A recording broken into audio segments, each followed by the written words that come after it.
शक्तिदान जी एक ऐसे कवियों में से थे जिन्होंने त्रिकुटबंध छंद लिखा भी और उसको पढ़ा भी। चाहते थे कि आज के इस कार्यक्रम का शुभारंभ यदि किसी एक रचना से की जाए तो वो डॉक्टर शक्तिदान जी कविया के स्वयं के लिखे हुए कारगिल युद्ध पर जो उन्होंने गीत लिखा उससे इसका शुभारंभ हुआ। शक्तिदान जी कविया साहब की जब लाइब्रेरी यहाँ आई, कैलाशदान जी कविया बैठे हैं वो साफे वाले, मैं नहीं जानता उन्होंने मजाक में कहा या वैसे कहा। हम लोगों को ये कहा कि ऐसा करो, जब आप लाइब्रेरी ही ले जा रहे हो तो इधर के उधर के जितने पन्ने हैं वो भी ले जाओ। हम तो बहुत आज्ञाकारी हैं। कविया साहब की लाइब्रेरी और विदई की कविया साहब कह रहे हैं तो हमारे भैरू भाई बलदेव मेरे छात्रावास का एक छात्र, ओम जी, सुरेंद्र जी सांबू भी आ गए, तो भवानी सिंह जी भी आए। हमने कहा ऐसा करो जी कि जो कागज मिले, अभी ये मत देखो कि इस पे क्या लिखा है, पूरे में क्या नहीं लिखा, सब ले लो। हम 51 कार्टून किताबों के और ये जो इस तरह के कागज थे उनको लेकर के आए। आपको आश्चर्य होगा कि हमने एक एक कागज को पढ़ा, पर मैं ये वचन देकर के आया था कि मैं एक एक कागज को स्वयं मेरी आंखों से देखूंगा और उसके बाद उसको हम स्कैनिंग करेंगे। कुछ व्यक्तिगत हिसाब में लिखा हुआ था। मैं वीसी साहब आपसे निवेदन करना चाहता हूं, यह काम एक ऐसा काम था कि जिसमें हम कल्पना नहीं कर सकते थे।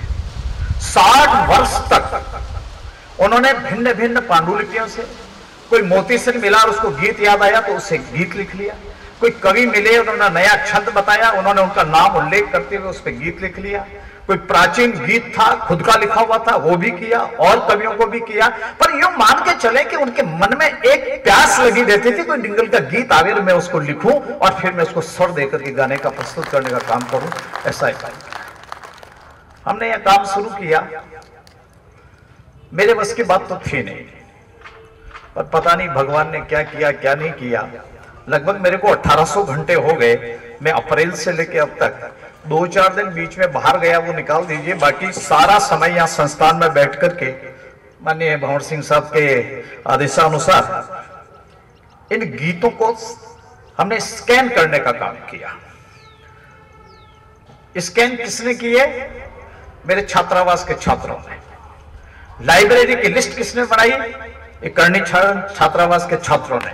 छात्र पीछे हो तो खड़े हो जाना भाई जरा, छात्रावास के बच्चे होंगे पीछे खड़े। स्कैन भी कैसे किया, मैं एक छात्र का उदाहरण देता हूं।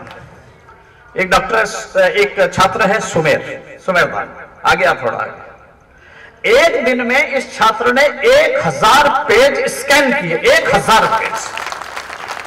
बलदेव जी, रवि जी, राजेंद्र जी, रमेश जी, राजेंद्र साहब, ये राजेंद्र साहब हमारे इंचार्ज थे इसके, और इन्होंने कुल मिलाकर के 14,000 से अधिक पेज स्कैन किए और स्कैन करके उसका हमने प्रिंट निकलवाया। अब इसका कैटलॉगिंग काम भी करेंगे। पर एक दिन शक्ति साहब हमें सीपी साहब ने एक सर्टिफिकेट दिया, हम अभिभूत हैं, आपको बताना चाहते हैं। एक दिन सीपी साहब आए, बैठे हमारे बहुत पुराने मित्र हैं। हिंदुस्तान में मेरा कोई अगर मित्र है तो ये एक ही मित्र है, बाकी तो सब साथी हैं, मिलते हैं जुलते हैं, छोड़ते हैं, चलते हैं। पर ये हम लोग एक साथ मिले और मिलने के बाद में 7-8 दिन खाना खाया कुछ लोगों ने। मैंने काम कैसे करें, वर्क टुगेदर ईट टुगेदर लिखा ना, और फिर तय किया यार अपन क्या करें, धन तो बांगड़ बिरला के पास बहुत है, नहीं करेंगे ऐसा काम। प्रॉपर्टी भी बहुत लोगों के पास नहीं करेंगे, और तय किया कि हम चारण साहित्य पे काम करें। लगभग 2 लाख किलोमीटर हम राजस्थान के गांव और ढाणियों में घूमे, वहां से धन मिला, वहां से हमको पांडुलिपियां मिली, वहां से हमको संबल मिला, और ये संस्थान बन करके खड़ा हुआ। तो सीपी साहब आ गए। मैंने कहा शक्तिदान साहब की लाइब्रेरी आई है। इन्होंने कहा लगावत जी, मैं पिछले दिनों से एक किसी गीत या एक प्रसंग पे कुछ ढूंढ रहा था, एक ऑथेंटिकेट मुझे वो चाहिए था, स्थान चाहिए था। वो टेबल के ऊपर जो उनके शक्तिदान जी के हाथ का लिखा हुआ जो प्रसंग था, गीत था, सौभाग्यवश से सीपी साहब के सामने उसी पे नजर पड़ गई। उन्होंने कहा मेरी समस्या का समाधान हो गया, मैं इसको ढूंढ रहा था कई जगह से, कौन सा है, वो है, ये है। तो हमने कहा चलिए आज का एक प्रमाण पत्र जो मिला ये हमारे लिए बहुत सार्थक हुआ।